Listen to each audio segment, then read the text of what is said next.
modelos distintos de jogo.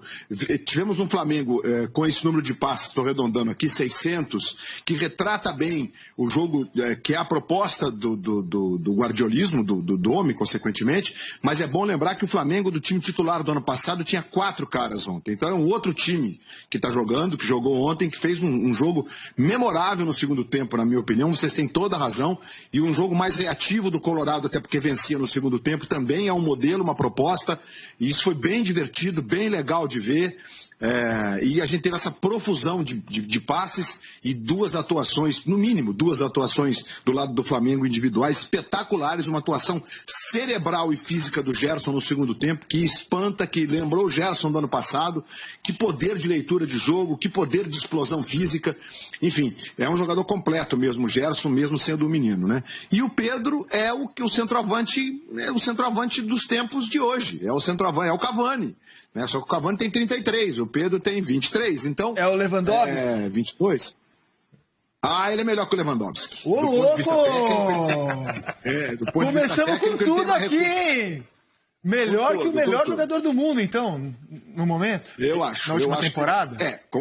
Estamos falando de centroavantes e estamos falando de situações bem distintas em relação aos times, né? O Pedro chegou ao Flamengo esse ano, o Lewandowski chegou ao Bayern ano passado, e aí já tem um time pronto, um time que ganhou, um time que fez um jogo de futebol total, uma prática até abusiva, bonita de ver, e eu acho que o Lewandowski é um jogadoraço. Agora o Pedro tem mais fundamentos do que o Lewandowski. Inclusive, quando ele sai da área para fazer parte do jogo, ele tem recursos. Gente, aquele gol chapando a bola de fora da área, eu puxei pela memória aqui, eu não lembro. Tem chapada de colher, mas chapar como se estivesse batendo pênalti ou na cara do goleiro é raríssimo. É um gol espetacular, o gol do Pedro ontem em Porto Alegre. Então eu não tenho dúvida, eu acho que o Pedro tem muito mais valência. Olha isso, gente. E esse gol só saiu porque o Flamengo não rifou a bola, como todo mundo estava dizendo. Por que não deu chutão nos lances em que os jogadores perderam a bola? Não tem que dar chutão mesmo, não. Tem que só treinar para não fazer os erros na saída de bola. Olha isso, gente. O cara chapou de fora da área. Parecia que ele estava a 2 metros do gol. E ele estava 17, 18 do gol, gente. É um golaço. E, sem dúvida, que foi um jogaço ontem em Porto Alegre. Por acaso que são 2 times que estão aí firmes na Libertadores, com possibilidades de se enfrentarem nas quartas de final. Para isso eles têm que vencer seus adversários, e a parada é dura, né? E também são times que seguem firmes na Copa do Brasil. E que no fim de semana tem jogos duríssimos pela frente. Aliás, o confronto dos times da ponta no fim de semana, ou os confrontos, também chama atenção. O Flamengo enfrenta o São Paulo, o Inter joga contra o Corinthians em São Paulo e o Atlético Palmeiras em São Paulo. São jogos impressionantes para a definição, provavelmente, do turno. Provavelmente porque o São Paulo tem 3 jogos a menos, mas tem um confronto direto. Se o Flamengo ganhar do São Paulo, o São Paulo passa a não depender só dele para ser o campeão simbólico. E o jogo do São Paulo, Rizek, que é uma manchete que você trouxe também, só para finalizar essa minha primeira e longa participação, foi um jogo divertido, de modelos de jogo distintos, de times que estão coletivamente num estágio até bacana, por conta de um trabalho mais longevo dos técnicos, mas tecnicamente, cá entre nós, bem distante do jogo de Porto Alegre. Mas você se prepara que eu vou fazer uma pergunta para você para vocês todos. O time do Diniz se classificou. Mas será que nesse confronto, como técnico, o Diniz conseguiu superar o Rogério nesses 180 minutos? Nos pênaltis não é trabalho do treinador. Nos 180 minutos, 3-3 no Castelão, 2-2 no Morumbi. Dá para a gente dizer que o Diniz, como técnico, superou o Rogério Ceni? Porque esse era claramente um desafio para o Diniz. Eu vim preparado para discutir com vocês Pedro e Gabigol. Eu sou Leva nessa aqui. Tá. Calma. Vocês querem tirar um do time. Calma. Eu já não quero tirar, não. Não quero tirar, não. Eu acho que os dois podem jogar juntos. Eu vim preparado para discutir as diferenças e semelhanças dos 2 maravilhosos centroavantes que o Flamengo tem. Eu acho que é um debate gostoso. Eles são diferentes, eles podem jogar juntos. O Luiz já elevou o debate a um outro patamar. Se o Pedro já não é o melhor do mundo. Mas vamos começar com calma, dar as boas-vindas ao maestro, saber o que ele pensa de tudo isso. Porque se foi o melhor jogo do mundo, e o Gerson, e o Pedro, e o Edenilson, e o Patrick, e o Galhardo, e o Felipe Luiz tiveram, pelo menos na minha visão, excelentes atuações, estamos falando aqui de jogadores que nesse fim de semana, jogando no Brasil, atuaram num nível absurdo, num nível muito alto. Que bom que a gente pode abrir um programa falando isso. Fala, maestro, bem-vindo ao Seleção. Obrigado, um abraço a todos, boa tarde. Eu vou ser mais comedido, viu, André? Não vou exagerar tanto. Realmente o jogo ontem foi um jogo que deu prazer você assistir, entendeu? Quer dizer, não foi um jogo arrastado, foi um jogo aberto. Quer dizer, cada treinador dentro das suas características. E o que é que aconteceu?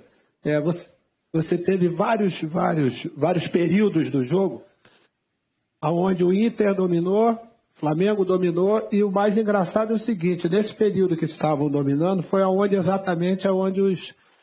Com o Inter superior no primeiro tempo e o Flamengo muito bem no segundo. O Inter tem uma maneira de jogar que depende muito da condição física. E depende muito de um grupo de jogadores restrito. Claro que muda. Quais são esses jogadores? O Edenilson, o Patrick, que fez um partidaço ontem. Galhardo. O Galhardo, que está numa fase exuberante de artilheiro do campeonato e líder de assistências. E com a pressão na saída de bola. O Internacional roubou 20% dos desarmes do Inter, foram no campo de ataque. Que não é igual, o Atlético está acima disso, mas em relação ao Flamengo, o Flamengo roubou menos bolas, até porque teve mais posse de bola, mas percentualmente o Flamengo roubou menos no ataque do que o Inter. Então você vê a pressão do Internacional, claro que são erros do Isla e do Gustavo Henrique, mas a maneira como o Inter sobe para amassar induz também ao erro. Não exclui o erro, mas induz ao erro.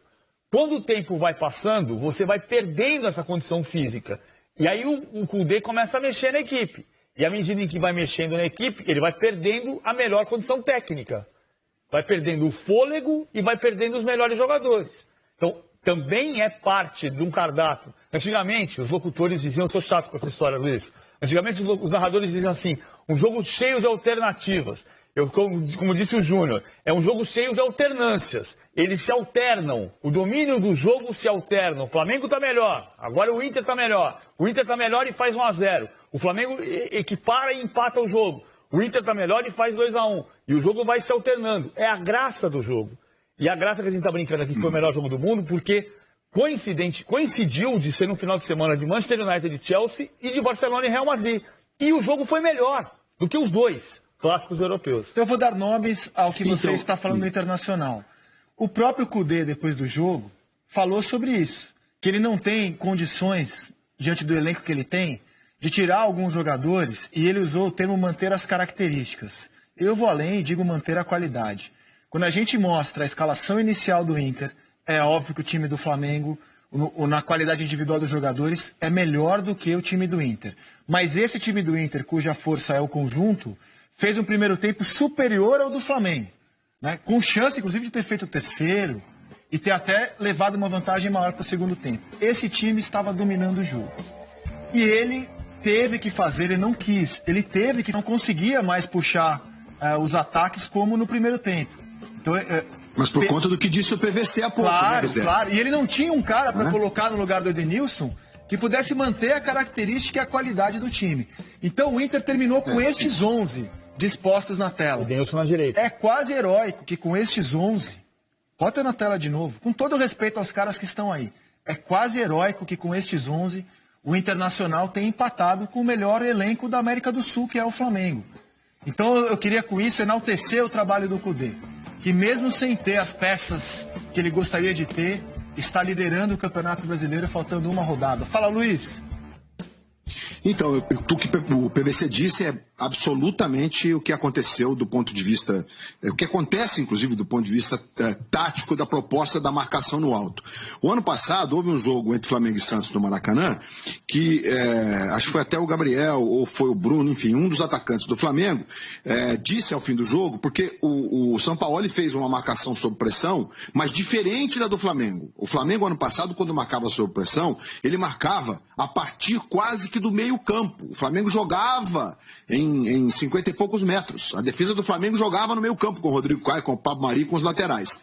Diferente do que faz o Internacional. O Internacional não tem o time tão lá na frente, por uma questão de características. Então o desgaste físico para fazer essa marcação alta é muito maior e não dá para fazer o tempo todo. E aí eu me lembro que naquele jogo do Santos, teve alguém disse, eu não queria dar o crédito certo, mas enfim, mas o importante é o conteúdo. Que o Jorge Jesus tinha dito no intervalo o seguinte: eles não terão pernas para fazer o que estão fazendo o jogo inteiro. Vai chegar uma hora que eles vão arrefecer e aí que a gente vai ganhar o jogo.